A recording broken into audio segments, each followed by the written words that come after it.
Welcome to the only live Bearcats post-game show on YouTube.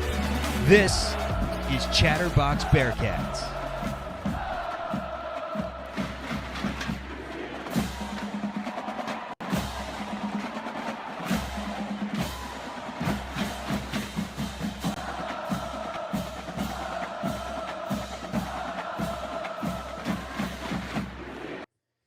That's tough. Cincinnati falls on the road 34-23 to the Colorado Buffaloes in what felt like a Big 12 title elimination game. I know it's early to start talking championship, but if you want to be in Dallas, you had to win this game, and it's the Buffaloes that win by 11. Welcome to Chatterbox Bearcats. My name's Chuck Walter. Co-host on the right side of the screen is my man Houdini, Hudson Klauke. You can find us on YouTube or wherever you stream your audio podcasts. We're free, so you may as well give us the thumbs up and give us the 5-star review. You could do it at the end of the show to make sure that you don't absolutely hate us. You know who I hate right now? I kind of hate him, but I love him at the same time, is Dion Sanders, 25 of 30 in the game, 323 yards, 2 touchdowns. That, to me, is the number one pick in the NFL draft. Star. And then Travis Hunter, 9 catches, 153 yards, 2 touchdowns for the Buffaloes. And to make matters even worse, he plays defense and is essentially Sauce Gardner, college level, where you cannot throw his way. Houdini, what the hell just happened? We ran into a buzzsaw. We knew. It happens every goddamn game, dude. Like, first off, at the end of the half, I do not know what is happening, if this is like a mental block from the roster, from the coaching staff. Every half that we have played, let me put my damn TV on mute because I don't want to see Travis Hunter, the greatest goddamn athlete I've ever seen in my life, do a halftime or a end of game interview. At the end of the halves that we've played, I think it's like 6 out of the 8 games that we've played have just crumbled, and this was actually somehow the worst of all of them. Like, we gave up a 40-yard touchdown pass with 10 seconds left. Can we describe the entire scene? Can you paint the picture as a young Picasso? No, you do it right now. As the color analyst, take me to 4th and 1 for the Cincinnati Bearcats. How the last, 45 seconds of the half ended? Paint the picture for the people that didn't get to see. I'm glad you brought that up because I was sitting at the local pub actually watching this disaster unfold.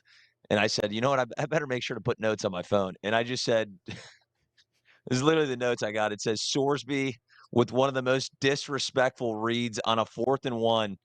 I think it technically might have been a 4th and 2. And I said, Sorsby shit his pants. They should have given it to Kiner in all caps. Kiner was running through the defense. I truly don't understand. And I love Sorsby. You know that. I'm a Sorsby apologist. He had a horrendous read. Horrendous read, though, to take the hole that he did. He went right into his own lineman's ass and got stopped. And that obviously changed the entire game. And I thought that might be the tip of the iceberg. They went on to give up a 36-yard touchdown with 10 seconds left. I know Travis Hunter's good. I understand that. To give up, I mean, the safety there, and I don't even know, and I don't even want to necessarily call out. I don't even know who it was. The safety that had one of the worst reads I've ever seen on a clearly there's 10 seconds left. You can't give up the back of the end zone. It's unacceptable. You cannot let that happen and expect to win games against anybody who's remotely decent. Maybe against Towson, you get away with it. Colorado, get over yourself. What are we doing, dude? And it was Travis Hunter. It's not like it was some random dude that came off the bench. It was literally a wide receiver, cornerback, athlete hybrid that's in Heisman contention. And you let him run free. He was wide open. Like, as soon as Mark Jones, who's also the voice of Sacramento Kings, as soon as that ball was let go, you could hear from Mark Jones that he was wide open. He had the bird's eye view, and he's like, he's got a man. And I'm just sitting there like, dude, there's 4 seconds left in the half. They're 40 yards away from scoring. What the hell are we doing here? But the 4th down there. I mean, it was 4th and 1, man. Did you agree with that decision to go for it? It was 17-14. Here's the deal. Nathan Hawks has not been making kicks at the end of the half. There's 40 seconds to go. What are you doing going for it there? Pen him back. You got the best punter in college football. Pen him back inside the 10. Go into the locker room down 3. Because that clearly could happen. At that point in the game, we had understood that our defense sucks. What we saw against Houston, it was a fugazi. What we saw against UCF, UCF is just trash. Arizona State, they were missing their quarterback last weekend. In fact, back-to-back teams were missing their quarterbacks. Colorado is dynamic. They're electric. They are elite offensively, and we let them off the hook. What are we doing? What are we Wouldn't doing? you say, Chuck? Did you just put some bird sound effects in there? Is that what I just heard? Crickets. Crickets, yeah. Crickets. Okay, crickets. Okay, fair enough. But if you're going to say that our defense is an atrocity, wouldn't that then incline you to go for it, considering Colorado's getting the ball at half? I always err on the side of be aggressive, and I hate jumping on a coach for being aggressive. I just thought the play call to when you have Corey Kiner, who it is very difficult to stop that man from getting 2 yards. I mean, and we can get into it in the fourth quarter. We decided to really uh, get our running attack going while we're down 3 possessions, which, fantastic. But hey, the clock runs, guys. So to not give it to Corey Kiner there, I think is insanity. I really do.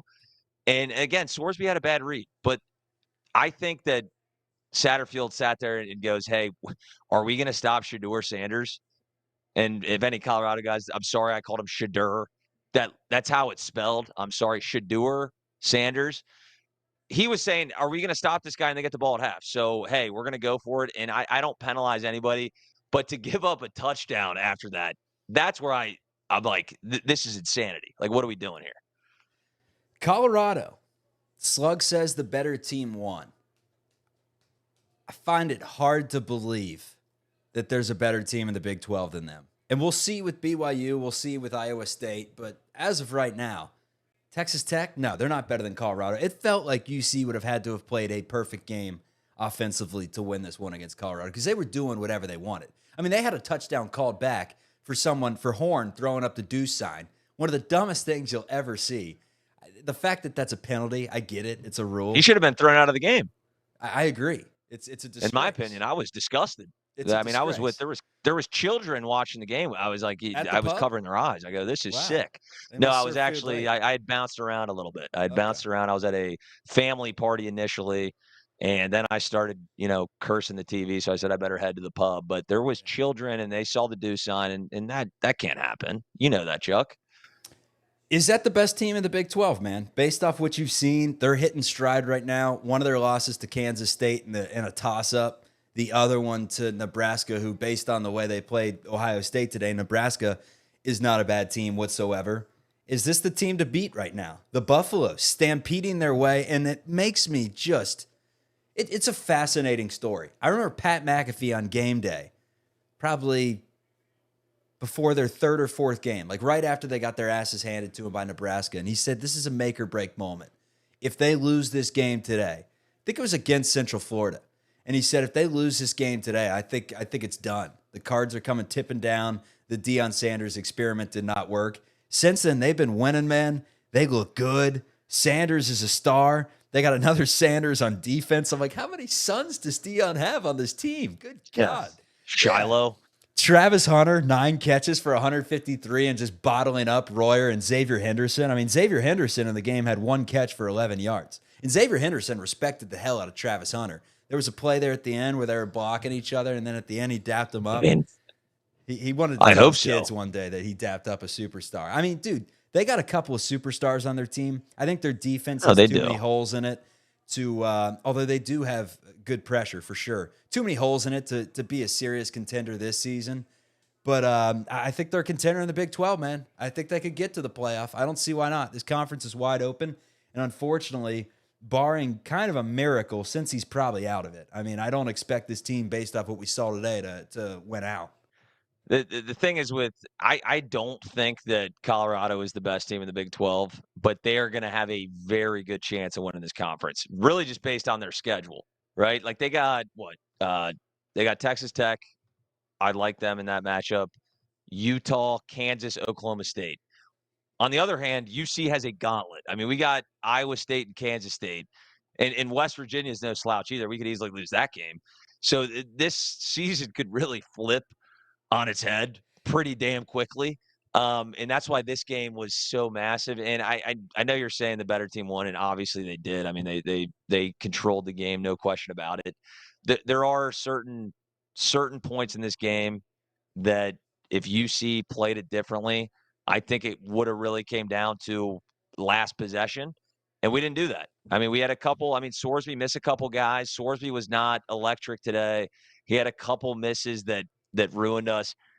We're not that far off, but we're going into a gauntlet. Like we could potentially lose, 3 straight. And when we do that, Chuck, I don't know what to do. I don't know what to do with myself. Like you said, UC just lost a secret scrimmage to Pittsburgh. Oh, Oh, oh my God. Final Four's off. Final Four's off. But hey, Chuck, I'll say this. How's Travis Hunter. Thomas's metatarsal? What? Yeah. No, I'll say this. Travis Hunter, freak of nature. We saw it. I think he's going to be the number 1 pick in the draft. I'm actually very interested to see if they would actually play a guy on both sides of the ball in the NFL. I don't think we've seen that since, like, did Chris Gamble? I don't even know. Who knows? Who cares? But Joe Royer stiff-armed the living shit out of him on a 3rd and 9, and that fired me up. Like, sick. He literally alphaed the hell out of him. That guy's playing on Sundays. I hope we get him back next year. That was like the silver lining. I'm like, at least he alphaed the shit on the best player in college football, man. And he went to Elder. Since he ran well, 171 yards rushing in the game, Kiner 17 carries, 94 yards along at 23. On the other side, we thought that Colorado was going to have no rushing attack. Here was the stat entering the game that really caught my mind. Corey Kiner came in with 598 rushing yards. Colorado's entire team combined had 522. Colorado doesn't even try to get their run established. Maybe they try, but they don't do it. They carried it 40 times today for 123 yards and a couple of touchdowns on the ground. Proof that this 3-3-5 defense that we can never really gauge. Like, are they decent? Are they good? Are they dog shit? Today was the latter, man. It did not look good. It was like you brought up a Happy Gilmore reference in the pre-show. It was like the poop bag on fire in Billy Madison, and some of the young kids out there may not remember that one. Hey, if you're a young kid, get into the Rolodex of Adam Sandler. He's got some really good classics. But I'll say this: listen, Chewy Halloween. Oh my God, it's tis the Oh. season, baby. It's an absolute classic. I'm gonna fire it up. I mean, at this point, I might as well stay up the entire night until the Bengals game. But listen, the defense is not fantastic. We're well aware of that. I honestly think at the end of the day, 34 points to Colorado. I know that they maybe ran the ball a little bit more than they would have because they had the lead. But I think this offense has to produce more. And in those 3rd and shorts, it seems to be a kryptonite of this offense, man, because they can't. Every time it seems like they don't know what the hell they're doing. Like that, it seems like they're panicking every time. Like they're in the huddle, like what the hell do we do to get 2 yards? And they lose their minds. And Sorsby wasn't great today, but he didn't do anything. Like he didn't make any mistakes like he usually never does. There's a lot And of we pressure still in couldn't his get the face, job man. done. There was a lot of No, he pressure did. in his face. I'm never going to, like I said, I'm a Sorsby apologist. I love Sorsby. I love his presence. I think that I'm confident anytime he has the ball. And some of those where he was hiking the ball and literally there's a guy in the backfield within 3 seconds. So, I mean, I don't know what you can really expect. And our offensive line should be one of our strengths. And It is. they Colorado's did defensive well. line's just better, man. I mean, they sacked Yeah, Arizona you're 7 right. times. You're right. Their defensive line is incredible. And if I didn't know that, I certainly know it now because I mean, I think we had like 70 comments on the midweek show, and 55 of them were like, "You have no idea how good our D line is, dude. You have no idea." I'm like, all right, relax. Go to Red Rocks, get a cocktail, okay? Do a CBD gummy, okay? Go bass fishing. Do what you guys do, okay? Can you leave me alone? I'm sorry. I want my team to win, and we just got our ass kicked. A CBD gummy, since that's the state motto of Colorado. CBD. Get out of here with that. They love it. They do. Only 1 sack for Colorado in the game. They did have 4 tackles for a loss, though. For Cincy, it was Tony Johnson had 4 catches for 54 yards and a touchdown. Royer had a touchdown late. 17 carries for 94 for Kiner, as we mentioned. Then Sorsby, 16 of 30, 2 touchdowns in the game. no interceptions. Some things that I wanted to bring up.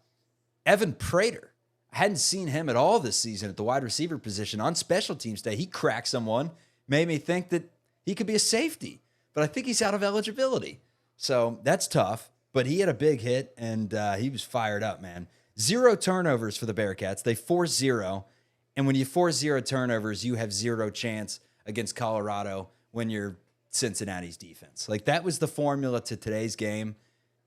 Force Colorado into one mistake, and it was Cincinnati that had the mistake, on 4th down, not picking that up. That was, that's one of your missed differences tackles, in the game, dude. man. Missed tackles and Missed not forcing missed the turnover. tackles.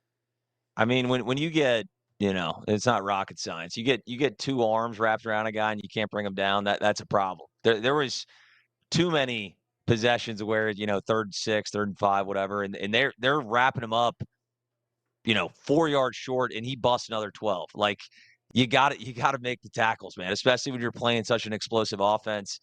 And they got weapons, and I understand that. They got weapons everywhere. I mean, studs all over the place on the offensive side of the ball, and we just flat out didn't get the job done.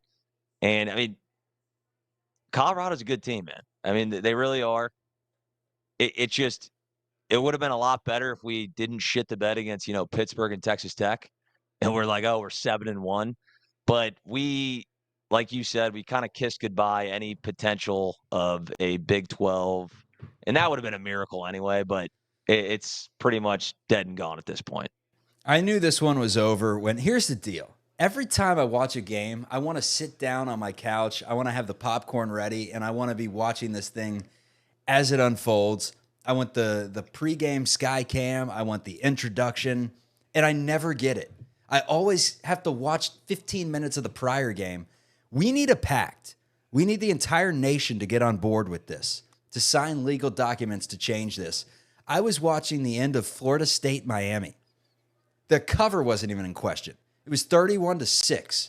The spread was 21. So at this point, unless you're a degenerate betting on the live line, or unless you want to see the handshake line at the end, there is no reason for this game to be going on. My mojo was mixed up. By the time they turned on that game, Colorado was driving for their first score 4 minutes into the game. And it was like, what the hell are you doing, Florida State? They're throwing the ball. They're going 90 yards down the field. They're calling, holding penalties. It was just, that's something that needs to change. I remember back in the day when UC was playing a basketball game against Calipari and Derrick Rose, and we had, Connor Barwin. We were down like 38 points, and it was so bad that with like 9 minutes left in the second half, they just flipped it. They said, sorry, Memphis fans, you're going to have to watch this. We don't even have streaming yet. It's 2008. So I'm sorry, Memphis fans. You're just going to have to accept that you're going to win by 40.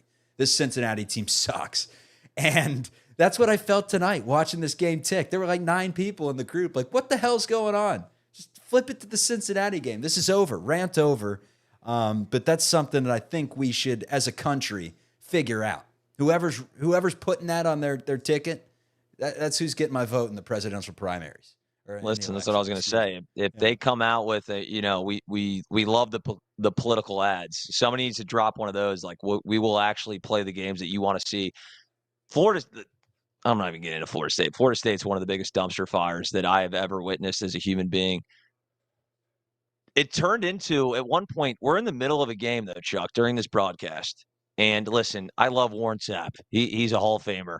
They just did like a montage highlight reel of Warren Sapp coaching at Colorado in the middle of the game. I'm like, what? He's got the mohawk. We missed the play. We missed the Royer first down. We just like, missed it. I was like, dude, yeah. This is not a Colorado Warren Sapp. feature. I'm like, this is a game. Great. He's got a mohawk. I mean, save it for the kids under 14 and carnival workers. I don't need to see Warren Sapp at 50 with a mohawk while I'm trying to watch the damn game. Okay? Like, that's another thing. Like, what are we doing? Like, the purpose of airing the game is to watch the actual game. Again, big Warren Sapp guy. He did a hell of a job, clearly, because that defensive line was on fire. But, come on. Give me the goddamn game, dude. Coach Prime's cooking, man. And this was, to those of you that are Colorado fans that have now subscribed to the channel and are fans of Chatterbox Bearcats, we appreciate you, man. Tell some of the Bearcats fans to hop on board. But with that being said, man, Prime's got it figured out. He's got a fun team. He's got a fun staff. The atmosphere is electric. This is a program that won a game before he got there. One single game. They were cooked. Colorado was cooked. And Prime's got him back. I think a lot of Cincinnati fans at the time thought that UC may extend an offer and see where it goes. He has ties to the city, obviously, having played for the Cincinnati Reds, and they didn't give him an offer based on what we heard. He goes to Colorado. It was polarizing hire, man. It was like, this is either going to fail miserably or it's going to work out. And there's a lot of time to go. There's a lot to be said, but they're bowl eligible. That 99-year-old Colorado super fan is going to be sleeping easy tonight. So, I mean, good for him, man. He's got things going.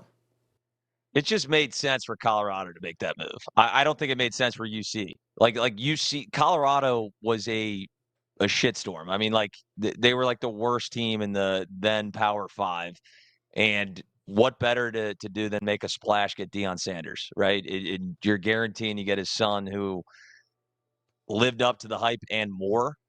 For UC, I mean, it's an established program. Like it's not like we were, scraping the bottom of the barrel. Not that Scott Satterfield was the most primetime candidate of all time, but the class of coaches that were get him out of town. Yeah, they wanted him out. Listen, I get it, and I'd be the first guy if Dion Sanders was coming to town. It was kind of like when Nick Van Exel was getting brought up for UC basketball. You just right when you hear it, you go, yes. Like, give me an ex-athlete that's cool. Deion Sanders is somehow still like one of the coolest human beings. It's probably him and Matthew McConaughey is like the two coolest people on planet Earth right now.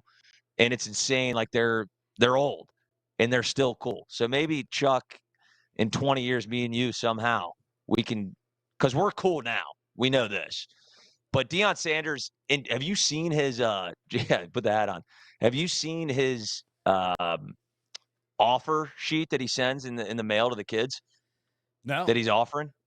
The Louis Vuitton, same thing, gold and black. You open it up, it's got all this different glitter, and it looks like grills. It looks like Paul Wall sneezed on it. And it says you have been chosen to be a Colorado Buffalo. And I know these kids are eating it up because I would have. I'd have been like, dude, Deion Sanders asked me for a damn scholarship. I'm in. So he's on the right trajectory. He knows what the kids like. He's fun. People enjoy him. And again, he's just cool as hell. I found it interesting that Prime and Satterfield, they have nothing in common, right? Lily called him the math teacher, called Satterfield the math teacher. I've said, hey, get one of those Boy Scouts uniforms, Cub Scouts uniforms, tuck into some cargo shorts, and he looks like he could head down to the lake with some oars. It's like, all right, boys, we're going snake hunting. He's today. like the kid from Up. He's like the Boy Scout from Up. Great Pixar film. He's almost dead on. Anyways, the one thing that they have in common is they both kind of ran out the old culture, right? Dion, right away was like, if you're not a Buffalo, you're not a Buffalo, and we're going to know it right away, and told guys to get the hell out. Satterfield kind of did the same thing. Maybe not as publicly and maybe not with as much scrutiny because he's Scott Satterfield and not Deion Sanders. A little bit of a difference there. But they both kind of did their own thing, establishing their culture in the offseason. And, hey, they're both looking decent. Colorado right now is just looking a little better. But I do have something to say to you all. I imagine all the Buffalo fans watching this show, you somewhat like basketball, right? Your team's going to suck. Our team's going to be just fine. So we'll see you at, is it Fifth Third or will we play them in Boulder? I don't know. But we'll see you this year in basketball, and you'll see what the Bearcats are made of. Yeah. And you're right. I think both of these teams both the programs are heading in the right direction. Like I said, Colorado, I mean, shit, dude, they got a cakewalk moving forward. I mean, obviously Texas Tech's a good team, but we just saw Utah lost to Houston. Utah sucks. Can I tell Utah you something? Literally Real quick for the people out there that are interested, because I know everyone loves hearing about another man's parlay. 7-gamer today. It had Miami, Ohio money line at minus 1,100 in this parlay. Hit the first 6 legs. All that was left was Utah. It was 10-10 at this point. And I actually cashed out. 4-1. I got paid out. And then later on, I checked the score and saw that they lost. I'm like, thank God. So the cash out button, folks, remember, when it's there, use it. Use it. It's a godsend. I promise you. It'll change your life. Yeah, and Tony the Pod Boss is like he's salty talking about basketball. Tony the Pod Boss, that's all we have, okay? We got basketball, okay? So we're going to hang on to that because our team is supposed to be good and we don't want to talk about the secret scrimmage against Pittsburgh where we lost apparently by 10. That is completely erroneous and not relevant, okay? But this is what I'll say, Chuck. I got a text from my cousin that literally said, fire Satterfield during this game. He said, fire him. He said, he's got to be gone now. I refuse to get the pitchforks out. He is moving this program. If Sorsby transfers, I know that was actually on our own network with Chatterbox. They were talking about that. If Sorsby were to transfer, I don't think it's a realistic even thought. If that were to happen, then I would start getting nervous and be like, I mean, what the hell are we doing? But Satterfield has moved this program in the right direction for sure. I mean, we saw a dumpster fire last year. We got a franchise. I mean, I guess you can call it a franchise now the way NIL works. We got a franchise quarterback, and he's a sophomore. So I still like what Satterfield has done as far as his play calling. A little bit to be desired, to say the goddamn least. Again, let's get the running game going down 17. You know how the clock works, Coach? The clock keeps running. I know you got 6 yards. At this point, you're at the pub. Paint a picture of what's going on in the fourth quarter. Is the Bearcats literally went on a drive and had 9 rushes and 1 pass, down 17 points with 7 or 8 minutes to go. Chuck, I'll say this, though. It almost worked out. Like, they had an opportunity to stop them. There was $150 left? So there was 3 minutes left, and Colorado just picked up 4 or 5 first downs with ease, and they weren't even running it. That's the thing. That's how confident they were that they could just make our secondary look like Swiss cheese. They said, do you know how teams usually run it? And at this point, they're like, hey, Shadur is he's like 23 of 26. So let's go ahead and just fling it through the air, get into field goal range, kick a field goal, and break Houdini's heart as he doesn't cover. Well, and it's like when your dad coaches you, and I don't care what level it is, they're like, I want my son to get them stats up. Like that's what you want. Like my dad in grade school basketball was like, son, you got to shoot more. I'm like, dude, I'm already putting up 20 shots a game. I'm like, this is 5th, 6th combo basketball. And he's like, you got to fire more shots.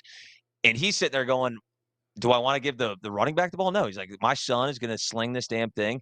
And it worked out for them because I was shocked when it was a typical cliche, hand the ball off, run the clock down. They were throwing it into the end zone multiple times, and it worked out. But the defense had an opportunity, dude. The defense had an opportunity to rely on our defense is insane against this offense. But we had an opportunity, 3 timeouts left, to actually win the game, or at least tie it, and did not happen. I want to know from the Colorado fans in the chat, like, what was Boulder football? What was Boulder like for football Saturdays the year you won 1 game? Like, this thing has just changed tremendously in such a short amount of time. Like, Colorado football is, we said this on a Chatter podcast last year. I kind of forgot. Remember, we told our entire audience that Colorado's America's team before they were even in the Big 12. We're like, Colorado, America's team. We love Dion. And now it's like, I hate Colorado. The team is fun. They're exciting. I think they're the best team in the Big 12. The fan base, the respectful ones that said we enjoyed the show, we appreciate those. But for those of you that said Cincinnati's a joke, go back to your farms. Hateful stuff. I don't live by a farm. I never lived by a farm. There's not that many farms in Cincinnati. Maybe in the greater Cincinnati area up by Batavia and Amelia. We don't have any farms by us, A. And B, we were in the playoffs 2 years ago. Give us a break. We're just dealing with a coaching transition. Well, first off, the farm thing, I'm getting a little sick of it too, because I got family in Chicago and like dead serious, like they were dead serious when I was younger. They were like, how close are you to like a potato? Like, can you like just go outside and just pick one off the fence? I'm like, what do you think this is? Like, you think I live in, Idaho? Like it's an urban metropolitan area, guys. Okay. Cincinnati in the Colorado fans have been great in the chat and in the show, whatever. Some of them, though, are acting like they are legitimately the Crimson. They have they have 7 national titles in the last 15 years or something. I'm like, dude, you guys won what? You were the worst team in college football 2 years ago. We went to the college football playoff, had 11 guys drafted in the NFL. Like, they were like, you don't understand what it's like to play at Colorado. There's no way you guys could compete. Like, what do you – I hate to reuse the terminology people forget, but I guess people do forget that UC, the football program, is not a slouch by any means. They've been good historically and continue to be good. We had obviously a little hiccup with last year and Emory Jones, but I mean, can we get any respect?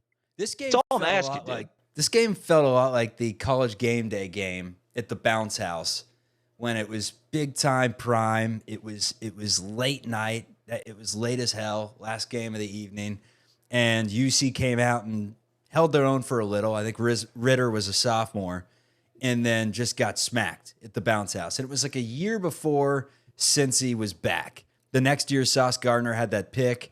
UC, I think, made it to the Peach Bowl that year. Then the year after that, obviously, you make the college football playoffs. That's kind of like what this game felt like. Like, Cincy's on the rise, but they're just not there yet. But there was a drive where Sorsby had a great run, found Joe Royer. Then Evan Pryor took off for like 40 yards. Then Tony Johnson scored a touchdown. I'm thinking to myself, every single one of those players Scott Satterfield found in the portal last year. Found them all. That's proof that Satterfield's good in the portal. In today's day and age, that's everything in building a program. So to your cousin that said Satterfield needs to go, tell him/her to shut the hell up. Satterfield, even though like 4 weeks ago, I was one of the barbarians going to the gate with the pitchfork saying, get his ass out of here. Leave him in Oxford if he can't win. But hey, man, we're a fickle fan base. Not a Luke Fickle fan base, but we're fickle from time to time. You know? We've been hurt over the years. Speaking Wisconsin of hurt, lose? Man, I think so. It was tight. They lost, yeah. No, they lost. Are you Fickle sure? sucks. No, not at all, but I'm They pretty lost. sure. 28-13. They got handled. I knew it. Yeah, they Fickle. destroyed. What an idiot. Grow up. Should have stayed, man. Should have stayed. Butch Jones, meanwhile, kicking himself that he left all those years ago. He's like, damn it. But first things first, the Bearcats go up against West Virginia. That is after a bye, so the Bearcats off next week, and then the second weekend of November, it'll be the Cats and the Mountaineers from Nippert. Hopefully it's a late-night game. Two of our co-hosts, actually, Eric Lilly, Mr. Bearcat Bunch, and Nick Niehaus were actually in Colorado. Lilly's there for his bachelor party. He thought he was going to get legendary roadkill. Instead, he's guzzling down coffee, falling asleep on the bus on the way back to his Airbnb. That's tough for all the fans that traveled. I've done it many times. I went to a Butler game one time and UC got smoked. I went to Ohio State for John Brannon's first game. They lost. I went to the Sugar Bowl. That game was over with Tim Tebow and Urban Meyer. That game was over before I got my popcorn. I sat down. It was like 21-0. I'm like, Dad, you want to hit up Bourbon Street? He's like, you're 15. You can't see. Anyways, that's kind of where I stand in terms of the road trips for UC. We never win them. So that's why Notre Dame was so magical. Everyone will talk about that Notre Dame win forever because, like, we don't win those games. To the Colorado fans watching, like, Cincinnati doesn't win those games, and we won that game. Tonight, it felt fishy. The line moved from like 3.5 to 6.5, and UC doesn't win. UC doesn't cover. That's that, man. That's that. The better team won. That's all I got to say. Yeah, I still think Satterfield needs to figure out a way to. And again, I don't want to beat a dead horse, but I'm going to beat the hell out of a dead horse. You got to close the half. And I don't know what is happening on that sideline, but it is a panic through and through. I've never seen a team like if we actually took the last 5 minutes of every half, I think we might, as far as a scoring differential, we're down like 87 points and we're 5-3. The last 3 minutes of a half, we crumble in the momentum changes, everything changes. Just a disaster. And you're right, the better team did win. There's no question. But my God, as a fan, do you say, if we just did a couple different damn plays differently, we're right in this damn game. I mean, we were in the game till the end. And granted, if UC would have pulled it off, it would have been like how we feel every game. Like if UC came out and won this game somehow, it would have felt like us losing to Pittsburgh.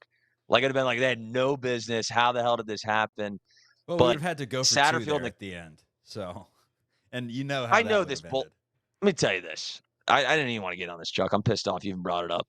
The going for two down 14, I know the metrics, the analytics say go for it. I fucking hate it. I hate it. I didn't feel confident at all. The second they were going for two, I hate it. I know it didn't come down to that, but I like the idea of saying, hey, we're just down 7. I think mentally you feel better as a player.